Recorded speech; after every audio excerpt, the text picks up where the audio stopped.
अस्सलाम वालेकुम। ये क्लो 3D बेसिक्स की फोर्थ वीडियो है और इसमें मैं आपको सिखाने वाला हूँ कोई भी फैब्रिक पैटर्न हम यहाँ पर कैसे बनाते हैं। चलिए मैं सबसे पहले यहाँ पे एक अवतार ले लेता हूँ जो कि मैं मेल का लेके आने वाला हूँ। सो यहाँ से मैं डबल क्लिक करूँगा तो ये अवतार हमारी 3D विंडो के अंदर हमें विजिबल हो जाएगा। समटाइम्स ये टाइम लेता है। ओके, तो 3D में हमें यहाँ पे बिल्कुल अवतार नज़र आएगा और 2D में हमें यहाँ पे इसका सिर्फ समझ लें शैडो नज़र आएगा। तो अब फैब्रिक पैटर्न बनाने के लिए मैं आज स्टार्ट करने लगा हूँ बिल्कुल ही बेसिक में, जिसमें बहुत ज़्यादा मैं पैटर्न की डिटेल्स में नहीं जाऊँगा। बिल्कुल आपको सिंपल वे में आपको बनाना सिखाऊंगा, ज़्यादा डिटेल में मैं नहीं जाऊँगा। ये हम नेक्स्ट जैसे ये कोर्स हमारा आगे बढ़ता है तो मैं आपको एडवांस्ड लेवल की ग्राफिक डिज़ाइन कह रहा हूँ, ये क्लोथिंग डिज़ाइन में आपको मैं एडवांस लेवल की क्लोथिंग डिज़ाइन में आपको मैं मज़ीद चीज़ें बताऊंगा। तो यहाँ पर हमारे पास 2D विंडो के अंदर कुछ बहुत सारे टूल्स हैं जिनमें से हम सारे वक्तन फ़वक्तन इस्तेमाल करते रहेंगे, लेकिन फैब्रिक पैटर्न बनाने के लिए हमारे पास यहाँ पे ये एक टूल है। इसको हम अगर क्लिक करके रखेंगे तो हमारे हमारे पास जैसे हम इलस्ट्रेटर या फोटोशॉप में कोई भी टूल होता है उसके अंदर सब टूल्स होते हैं, वैसे ही इसमें भी हमें ये टूल नज़र आ रहा है। उसको हम क्लिक करके रखेंगे तो ये हमें मज़ीद कुछ टूल्स इसमें नज़र आ जाएंगे। जैसे कि फ़र्स्ट नंबर पे है पॉलीगॉन। मैं आपको पिछली वीडियो में भी किसी में बता चुका हूँ कि ये पॉलीगॉन समझ लें एक किस्म का ये पेन टूल है जो हम इलस्ट्रेटर या फोटोशॉप में इस्तेमाल करते हैं। इसमें हम फ्रीली किसी भी तरीके से हम गारमेंट डिज़ाइन कर सकते हैं। और यहाँ पे आ जाता है रेक्टेंगल। यहाँ पे हम रेक्टेंगल किसी भी साइज़ का जैसे हम चाहें वैसे ले सकते हैं। और इक्लिप्स यानी कि सर्कल और स्फेरल। सो मैं आज स्टार्ट करने लगा हूँ पॉलीगॉन से। रेक्टेंगल जो है वो बिल्कुल ही बेसिक है, ये तो आपको देख कर ही समझ आ गया होगा। तो मैं जाता हूँ पॉलीगॉन में। मैं अब यहाँ से पॉलीगॉन सेलेक्ट कर लेता हूँ। तो ये देखें जैसे हमने क्लिक किया तो ये हाईलाइट हो गया। अब ये देखें समझ लें ये एक किस्म का क्लो 3D का पेन टूल है। अब मैं यहाँ से ड्रॉ करना स्टार्ट करूँगा शर्ट का पैटर्न मैं यहाँ से ड्रॉ करना स्टार्ट करूँगा। देखें अब मैं 2D विंडो में ड्रॉ कर रहा हूँ, 3D विंडो में भी कर सकते हैं, लेकिन 3D विंडो के अंदर अगेन ये एडवांस लेवल की चीज़ है। तो 2D विंडो के अंदर अब मैं यहाँ से स्टार्ट करता हूँ। मैं लेट से स्टार्ट करता हूँ नेक लाइन से। तो यहाँ पे मुझे शेडो नज़र आ रहा है 2D विंडो में इसी सेम अवतार का, तो मैं इसी हिसाब से पैटर्न बनाना स्टार्ट करता हूँ। तो ये देखें मैं यहाँ से नेक लाइन से मैं स्टार्ट कर रहा हूँ। अब देखें मैं इसको हाफ में वे में बनाऊँगा। तो मैं एक साइड बनाऊँगा, दूसरी साइड मैं उसकी ही कॉपी लेके दूसरी साइड ये वाली भी बना दूँगा। तो ये फ्रंट की बोथ साइड्स हो जाएंगी, लेफ़्ट और राइट। तो ऐसे ही बैक भी हम बनाएंगे। चले मैं इधर से यहाँ पे ये देखें जूम इन जूम आउट मैंने आपको ये सारा कुछ बताया हुआ है पहली वीडियोस में। तो ये देखें अब यहाँ से मैं क्लिक करता हूँ, यहाँ से स्टार्ट करता हूँ। मैं अभी ऐसे समझ लें हाफ बनाऊँगा और उसको फिर मैं मिरर करके दूसरी साइड भी बना दूँगा फ्रंट की, ठीक है। तो ये नेक लाइन से मैं यहाँ से स्टार्ट करता हूँ। यहाँ पे मैंने पहला क्लिक करके छोड़ दिया सेम पेन टूल की तरह। अब ये देखें मुझे गाइडलाइन दे रहा है आगे को हम कहाँ पे लाइन लेके जा सकते हैं। अब मैं चाह रहा हूँ कि ये यहाँ पर आए। यहाँ पर मैं अगर क्लिक करके छोड़ दूँगा तो फिर ये तो बिल्कुल स्ट्रेट लाइन लग जाएगी। अब मैं चाहता हूँ कि ये ऐसे कर्व होनी चाहिए थी।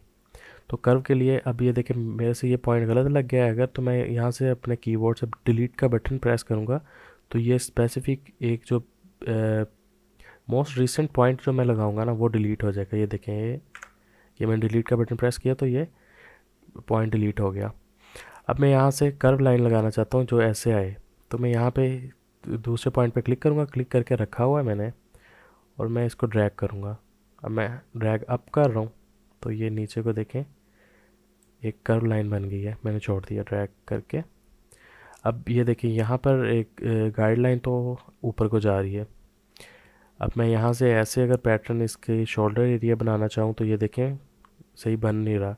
उसके लिए मुझे यहाँ पे क्लिक करना पड़ेगा, जो मैंने एक मोस्ट रिसेंट पॉइंट लगाया होगा उसके ऊपर मैं फिर अगेन लेफ़्ट क्लिक करूँगा तो ये देखें यहाँ पे एक एज बन गया है।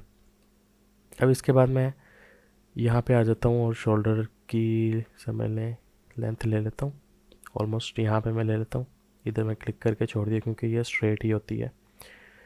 अब यहाँ से मैं थोड़ा सा बाहर को निकलूँगा, इस पॉइंट से थोड़ा सा बाहर को निकलूँगा। ये हम टी शर्ट का कह रहा हूँ मैं आपको, तो ये टी शर्ट हम बना रहे हैं। अब इस पॉइंट से थोड़ा सा बाहर को निकलेंगे हम और इसको थोड़ा सा इधर को ड्रैग करेंगे। ये देखें, अब ये हमारी स्मूथ जो है लाइन लग गई है। इसके ऊपर मैंने क्लिक किया ताकि वो आगे को ना जाए। अब यहाँ से मैं नीचे को आ जाता हूँ, स्ट्रेट लाइन में भी आ सकता हूँ और थोड़ा सा ऐसे कर्व भी आ सकता हूँ। कर्व कह रहा हूँ, थोड़ा सा टिल्ट करके इस तरफ साइड को भी आ सकता हूँ, लेकिन मैं स्ट्रेट आ जाऊँगा। तो मैं यहाँ पे ऐसे क्लिक कर देता हूँ और इसको इधर ले जाता हूँ। तो ये देखिए मुझे ये पिंक कलर की जो लाइंस नज़र आ रही है ना, ये देखें आपको आ रही होगी। ये असल में गाइडलाइन होती है कि हम किसी स्ट्रेट एंगल में काम करें हैं या कि नहीं। सो इसीलिए है। तो मैं इसको यहाँ पे आके वापस इधर आके इसके साथ क्लिक कर दूँगा, तो ये थोड़ा सा प्रोसेस करेगा। तो ये पैटर्न इसने हमें बना दिया है। अब अगर आपको लग रहा है कि ये काफ़ी नैरो बना है, तो हम यहाँ से इसको ये जो टूल है इधर से मैं आपको दिखा देता हूँ। ये समझ लें अब मैं आपको इलिस्ट्रेटर की ज़ुबान में समझा रहा हूँ। ये समझ लें सिलेक्शन टूल है, इसमें से हम कोई भी पूरी की पूरी शेप सेलेक्ट कर सकते हैं। और यहाँ पे जो समझ लें ये एक किस्म का डायरेक्ट सिलेक्शन टूल है। इसके अंदर भी सब टूल्स हैं, जैसा कि यहाँ पे ट्रायंगल से हमें पता लग रहा है। मैं इसके ऊपर क्लिक करके रखूँगा तो ये एडिट पैटर्न टूल है। यहाँ पे हमने ये इसकी शॉर्टकट की है जी। यहाँ से हमने एडिट पैटर्न टूल के ऊपर ही रहना है। अगर हम कोई किसी पॉइंट को छेड़ें, मतलब इस पॉइंट को छेड़ना चाह रहे हैं या इन दोनों को छेड़ना चाह रहे हैं, तो यहाँ पे हमें एडिट पैटर्न टूल के अंदर ही रहना पड़ेगा। अब यहाँ से मैं अगर चाहूँ तो पॉइंट इस पॉइंट से लेके नीचे वाले पॉइंट को मैं दोनों को ही यहाँ से चेंज करना चाहता हूँ।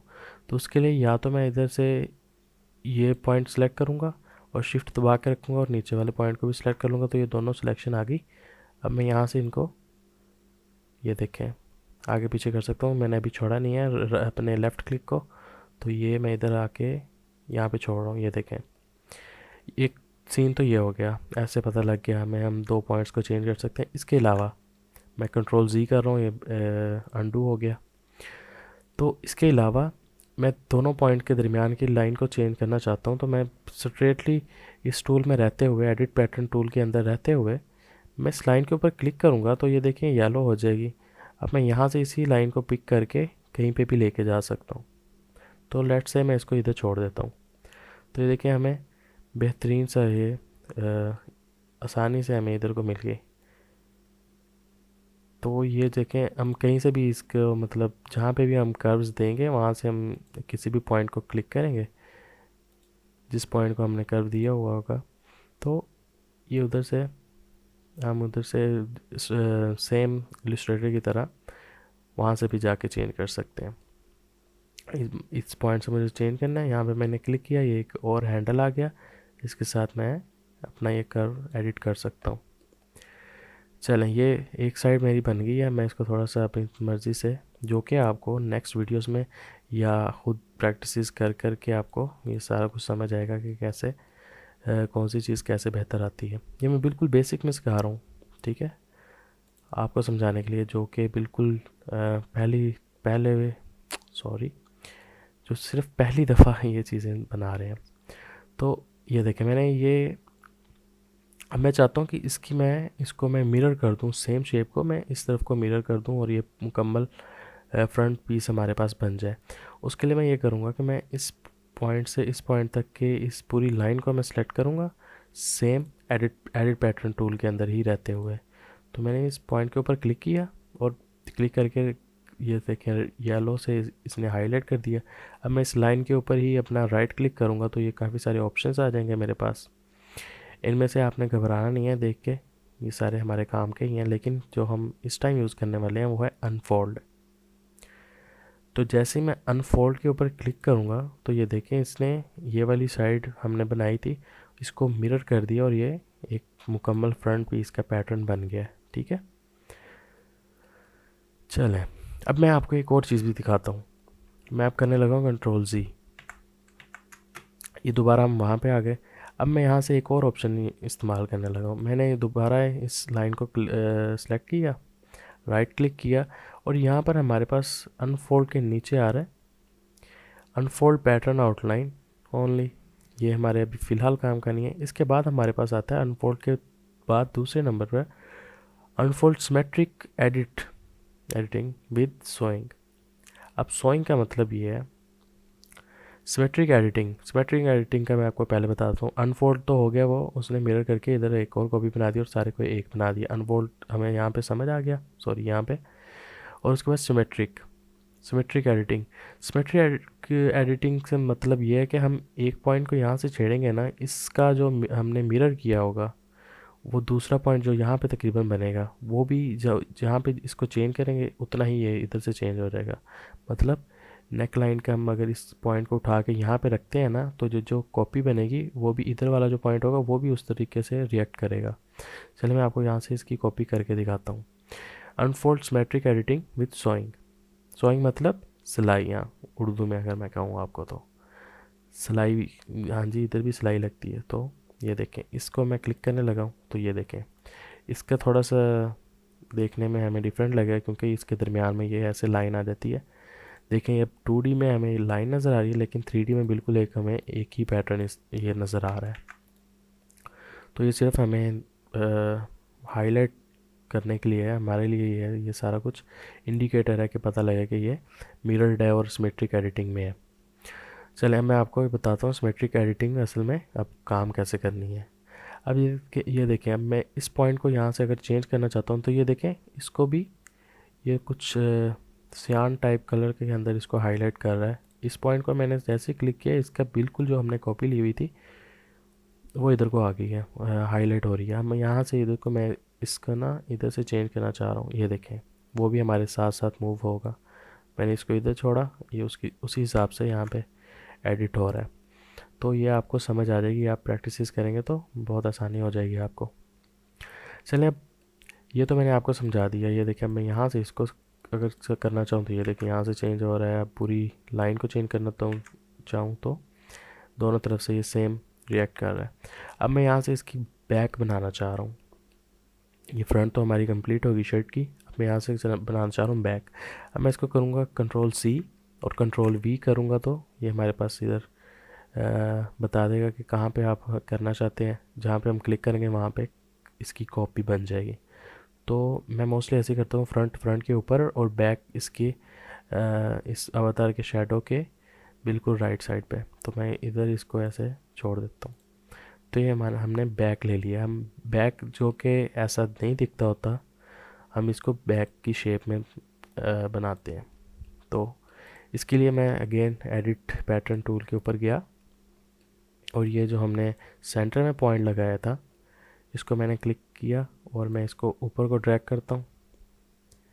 मैंने इनके बराबर भी नहीं जाना और ठीक है, और थोड़ा सा नीचे रहना है इधर। यहाँ पर मैंने छोड़ दिया। अब मैं इस पॉइंट के ऊपर क्लिक करता हूँ तो ये हमारे पास हैंडल आ जाता है। हैंडल को मैं यहाँ से उठाता हूँ और यहाँ पे छोड़ देता हूँ। ये देखें बिल्कुल एक स्मूथ कर्व और छोटी सी कर्व हमने दी है, ज़्यादा डीप नहीं दी क्योंकि बैक ऐसी ही होती है, या एक्चुअल में बैक होती है थोड़ी सी इस तरीके की। चले हम ऐसे कर लेते हैं।